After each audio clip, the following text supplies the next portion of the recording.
Agence nationale de vin géorgien présente.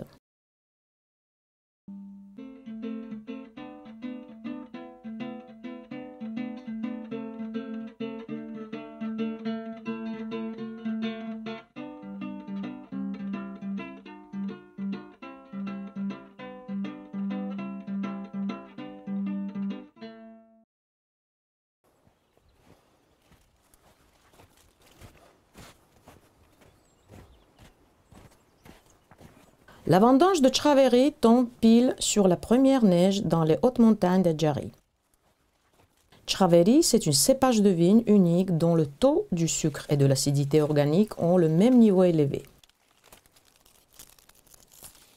C'est pourquoi la première gelée ne l'abîme pas, voire donne plus de goût. La vendange pendant la neige, ce n'est pas une seule singularité de Traveri.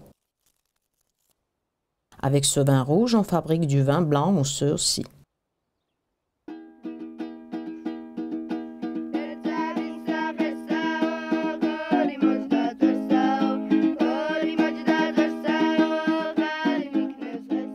Dans une microzone de Huanchcara, la vendange débute à la fin du mois d'octobre et ne dure que 3-4 jours. On ne laisse aucune grappe sur le cep. Le fameux vin Huanchcara est fabriqué à la base de cépages de vignes qui poussent dans cette zone. C'est Alexandrouli et Mujoretuli. Cette microzone est composée de quelques villages, c'est pourquoi la quantité du raisin est limitée et le contrôle est strict. Dans la région d'Ambrolauri, au cours de la vendange, on vérifie tous les engins afin d'éviter d'amalgame d'Alessandrouli et Mujoretuli avec les autres cépages des vignes rouges. Tout de même, la facilité du contrôle, c'est le comptage précis. À la suite de prospection aérienne, on a reporté chaque terrain à 5 cm près, y compris la quantité des semis et des sortes de vignes sur les cartes cadastrales. Grâce à cela, aucun vigneron pourra livrer plus de récoltes que prévu. Les cartes cadastrales ont besoin du renouvellement permanent puisque tous les ans, la quantité de vignes hausse sur le territoire géorgien. Avant de planter le semis, il est obligatoire d'examiner le sol. Pour avoir la bonne qualité de vigne est très important le sol avec la teneur en phosphore et en azote, mais aussi en quantité du calcium. À cet égard, les terrains les plus riches en terres végétales et carbonates sont dans la région de Racha, ensuite les sols alluvionnaires et les sols bruns de Kartli et de Kareti. Les spécialistes viticulteurs doivent préparer une description agrochimique du sol et les recommandations avant de tracer les vignobles de cépages de Saperavi sur le terrain de 30 hectares dans le village d'Aratsopeli, district de Kvareli. On prend les échantillons en diagonale sur environ 7-8 endroits. Alors, il faut creuser un trou d'une profondeur de 60 cm. On commence à prendre les échantillons sur la profondeur de 20, 40 et 60 cm. Il faut obligatoirement écrire sur les étiquettes les noms des régions, des villages et des parcelles du terrain. Une fois on a fini sur un endroit, on peut passer en diagonale sur un autre. Après avoir pris des échantillons sur le périmètre, on commence les études agrochimiques du sol. Le but définitif, c'est de déterminer la composition du sol de la profondeur différente. La définition se produit à Tbilissi, dans les laboratoires de l'université agricole. Ainsi, les résultats des études du sol de la zone de Kinsmahorauli sont satisfaisants. Ils sont en conformité avec tous les paramètres dont on a besoin pour la croissance normale et le développement du pied de vigne. Cela signifie que dans un avenir proche, on va avoir le raisin de qualité et tout sera prêt pour donner la vie à un fameux vin Saperavi.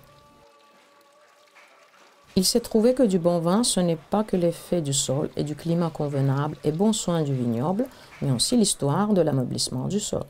Plus le pays s'occupe de viticulture, plus les traditions sont développées et les cépages endémiques sont multiples. 525 cépages locaux du pied de vigne, pour un petit pays comme la Géorgie, c'est battre tous les records. Les scientifiques discutent toujours sur le lieu de naissance du vin. Le fait avéré, il faut chercher la patrie du vin dans la région de l'Asie sud-ouest et le Caucase est un point initial des recherches. Un scientifique français est arrivé en Géorgie à la recherche de l'ancêtre du vin européen. L'objet de ces recherches, c'est la comparaison du pépin ancestraux du raisin géorgien avec ceux de France. En cette manière, on peut constater l'histoire du développement de la viticulture dans le temps et dans l'espace. Les fondements de viticulture, effectivement, sont implantés quelque part dans le sud-ouest de l'Asie, dans une zone vaste du Caucase. La Géorgie a les traditions ancestrales dans la fabrication du vin. Il existe plusieurs cépages de la vigne spécifiques caucasienne et géorgienne. Nous voudrions mieux étudier l'héritage du vin géorgien et l'histoire de son développement pour mieux comprendre comment le vin est arrivé en Europe. Les anciens pépins du raisin ont été trouvés également en Iran et en Turquie par les archéologues. Mais pour attribuer le titre du pays de viticulture, ces artefacts ne sont pas suffisants. En ce cas, il est important de déterminer la date de domestication du pied de vigne et la continuité de viticulture. Si dans l'histoire du pays, les traces de la fabrication du vin s'interrompent, en général, c'est souvent conditionné par la religion, le pays ne pourra plus prétendre à la tradition très évoluée dans ce secteur d'activité. Après le IVe siècle, c'est-à-dire après avoir converti à l'orthodoxie, le vin devient un attribut religieux important en Géorgie et réserve définitivement une place considérable dans la vie du pays. Bien que les fouilles archéologiques ont confirmé que l'histoire du vin géorgien débute déjà à la période néolithique, c'est-à-dire à la période de l'âge de la pierre polie. 8000 ans avant, les ancêtres de Géorgiens avaient déjà le vignoble cultivé et ils fabriquaient du vin.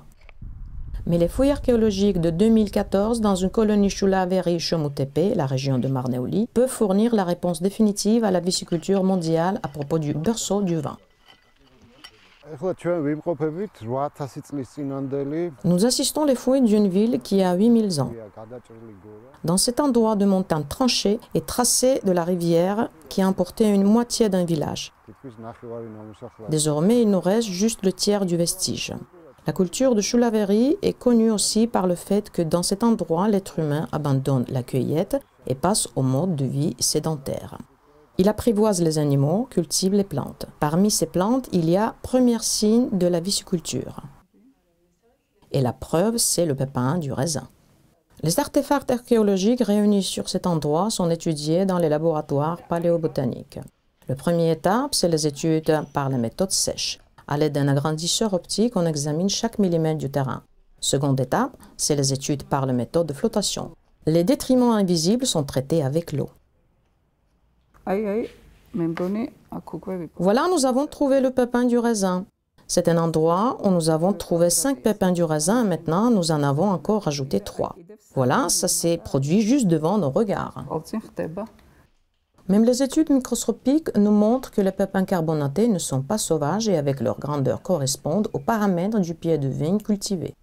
Pourtant, la réponse définitive sera donnée au laboratoire de l'ADN de Copenhague, c'est où le matériau a été envoyé pour examiner.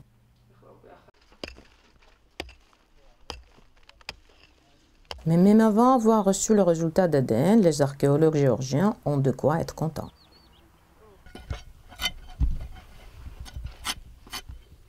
Un bon signe, un coup de la pelle sur un objet solide. On a trouvé un goulot, une partie de la paroi et surtout un cul de récipient anglaise.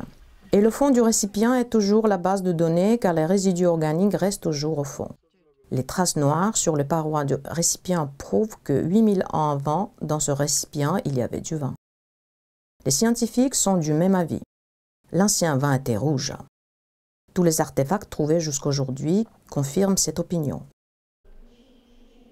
Ce récipient Query, une amphore, se trouve parmi ces artefacts. C'est une pièce restaurée au Musée national de Géorgie. Cet amphore antique garde une image d'une grappe du raisin. Il était trouvé à quelques kilomètres de la montagne Trachée et date de la période néolithique. Les analyses biomoléculaires réalisées par un scientifique américain McGovern ont trouvé la présence de l'aigreur. Cela n'indique qu'une chose. Les ancêtres des Géorgiens savaient fabriquer du vin, et cela 80 siècles en arrière. Une surprise principale de la montagne tranchée nous attend encore. Le palynologue rejoint les recherches. Grâce à cela, on va reconstituer toute la structure de Shulaveri, la ville de 4e millénaire avant Jésus-Christ, et consolider tous les arguments qu'on possède. La palynologie est l'étude des grains de pollen et spores de plantes. Une enveloppe de pollen d'une fleur un matériau le plus durable. Il consiste en sporopollénine qui repose millions d'années. Au moment de la floraison du pied de vigne, ni la pluie ni l'aspersion ne sont pas capables de laver le pollen des grains du raisin. C'est pourquoi le pollen pénètre dans le vin par la voie naturelle. Et dans le vin, les grains du pollen se conservent le mieux possible. Voilà pourquoi le récipient trouvé sur la montagne tranchée est le fragment du matériau le plus précieux pour la palynologue Elisok Parvadze. Et ce n'est pas tout. 3 fossés économiques trouvés pendant les fouilles peuvent porter les informations précieuses. Le fond d'un récipient était couvert de végétal. Comme vous voyez, ici on voit bien les résidus organiques. Une branche, une feuille, il est possible que ce soit un pied de vigne. Nous devons établir qu'est-ce qu'il y avait dans le fossé.